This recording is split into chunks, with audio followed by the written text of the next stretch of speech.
expect the unexpected. So if you're looking forward to a housing crash in 2024, that is going to be a no-go, guys. No-go. If you're a home seller looking for a spike in home values to cash out with more equity, like we saw in 2021 or even 2022, that's not on the table either. 2024, we're probably going to see just a repeater of 2023. Now, don't shut off the video. There's a lot more happening here, but let me introduce myself. My name is Mike Perna. If it's your first time here, don't forget to subscribe. We drop new videos every week about Metro Detroit and the housing market. We are local real estate agents, and we'd be honored to get the call to help you find your next home. Redfin's reporting the lowest home affordability of the last 11 years, but interest rates are now at the lowest they've been since August, coming down here over the last month. So home affordability should be improving, but it's not going to happen without one of three things happening: a drop in home prices, increase in wage growth, or a much larger drop in interest rates than just that small pullback we saw. In 2024, I don't see any of the three happening with the exception of interest rates coming down, but even then, it's not gonna be far enough. Through my 22-year career, I've seen one thing consistently, with the exception of 2008 to 2010, home prices climb and affordability gets worse. Period. Right now, only 14% of people think it's a good time to buy a house, even with interest rates at a 4-month low. People are feeling this way because we've seen home prices jump over 40% from the start of the pandemic to today. And guys, that's a monstrous jump. That's a monstrous jump for 3 years. And from March of 2022 to today, interest rates have been hiked 11 times. 11 times. So let's play this out.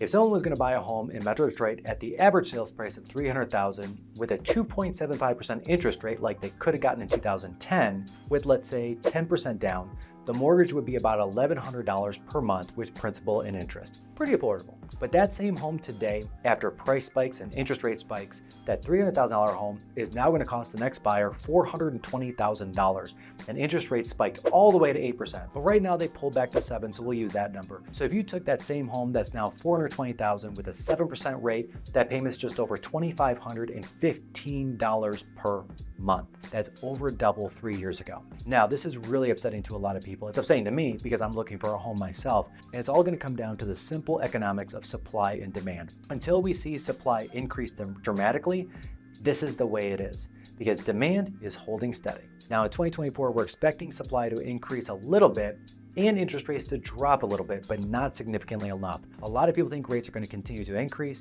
so let's look at that first. But before we get there, hit the subscribe button if you find value in today's video. Also give me a thumbs up, and if you're looking to buy or sell a home in Metro Detroit, we have more 5-star reviews than anybody else. Let's continue. So we've seen about a full 1% pullback from the peak mortgage rate of 8% to 7%, and that's simply because we've seen the economy start to balance with both inflation and job growth. The two indicators that the Fed has been looking for are finally getting back in line. Inflation is now down to 3.2%, and job growth numbers are now in the high 100s, not the 400s per month, in that scorching economy we saw last year and the year before. In fact, economists are believing that there's over a 50% chance we're going to see the Fed start to cut rates as early as March, but frankly, probably not till April. So the Fed has to pull double duty when it's trying to thread the needle on interest rates. The two goals it uses interest rates to affect are price stability, aka inflation, and the target's there to keep long-term inflation hovering around 2%, and the other one is full employment. As a side note, economists consider a 4% unemployment rate full employment, and we've been under that number for years now, like almost a decade. Now we're seeing two reports come in.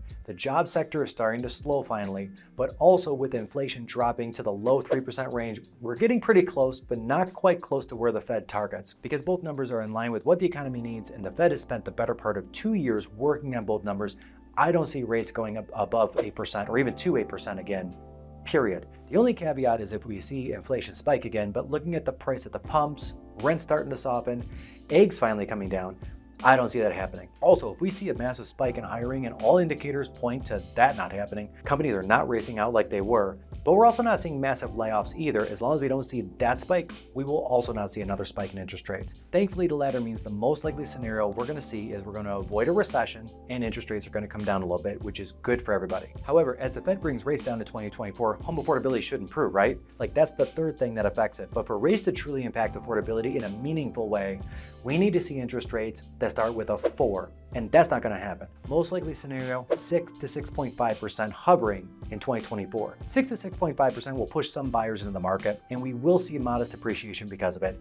But the years of year over year, 15, 20, or even 25% home value growth, that's over. Guys, it's over. It's not coming back. With rates coming down a point, and probably another half to full point, we will see enough buyers jump in the home buying market, where they will probably go up 5% in 2024. One thing I hear over and over from economists, I read this in periodicals, I hear people talk about it on the street, is that as interest rates come down, there's going to be a ton of added inventory, homes on the market, causing prices to crash down 5, 10, as much as 20%, and also helping with the supply of homes, that issue we've had for the last couple of years, actually 10 years. But lower interest rates isn't going to be enough to push folks to put their homes on the market. And I know what a lot of people are watching are thinking, Mike, you're crazy. People have been holding onto their homes and lower rates, and this is going to make them sell. Well, and here's today's video giveaway. First 10 people to subscribe to the channel, like the video, and comment, Mike, you're crazy. That's the comment. And email me, you're going to get a $25 Amazon gift card. So this year, a lot of would-be sellers, myself included, held on to their low 3% rates, making their current home work for them long past where they wanted to be there, because the alternative would be moving from that low rate in their first or second home into both a much higher rate and a much higher property price. So let's look at Metro Detroit, average move-up seller. They bought their home for $300,000 in 2020 or 2019 or 2018 or 2021, and you've got a 3% interest rate. On that, you're paying about $1,200 per month. That buyer would be moving into a home about $650,000, because remember, their home value is now $420,000 at $650, even putting all the equity with a loan amount now of, let's call it $500,000. That new payment jumps all the way up to $3,327 per month. Now, when you factor in taxes and insurance, that's triple the current payment. There will be some people that are on the fence that move, a few, but not enough. Bear with me here. Even though some people are going to put their homes on the market and buy another one, it also becomes more of a one-for-one trade, zero-sum game. They're not moving back in with their parents. They're not moving into a rental property. They're not going to be homeless. They're going to put one on the market and then take one off the market, which again means that there's a zero net gain to inventory on the market, which is why I believe not only housing prices cannot crash, but they must remain stable or even go up 5%. In order for there to be a 5, 10, or 15% reduction in home prices, you need a way more supply of homes in demand, and this just doesn't do it. Like really, this just keeps the housing market plugging along, moving sideways, not up or down. Yes, it'll give some, especially first-time buyers, a little more breathing room, possibly less multiple offers, but again, really, it's a push. There are some markets out there where we're going to see a slight price decline, and those are the same markets like Phoenix, parts of California, and New York that saw the highest levels of appreciation. But here in Metro Detroit, the thing that saved us once, we have a steady but not stellar economy, is a thing that's saving us again in 2024 and keeping home prices stable. So if you're a home buyer out there and you're waiting for some massive meaningful change in the economy or the housing market to buy, you're looking at the wrong data. I do want to acknowledge that Redfin is predicting the exact opposite of this. They believe home buyers will catch a break as interest rates go down and the number of homes go up and home prices will fall. So I'm going to ask you, as one of my viewers, is there a scenario where you see the number of listings rise dramatically and home prices fall? I want you to think on this, comment below. So I want to bring back the survey where only 14% of Americans thought it was a good time to buy a home. That was put out by Fannie Mae.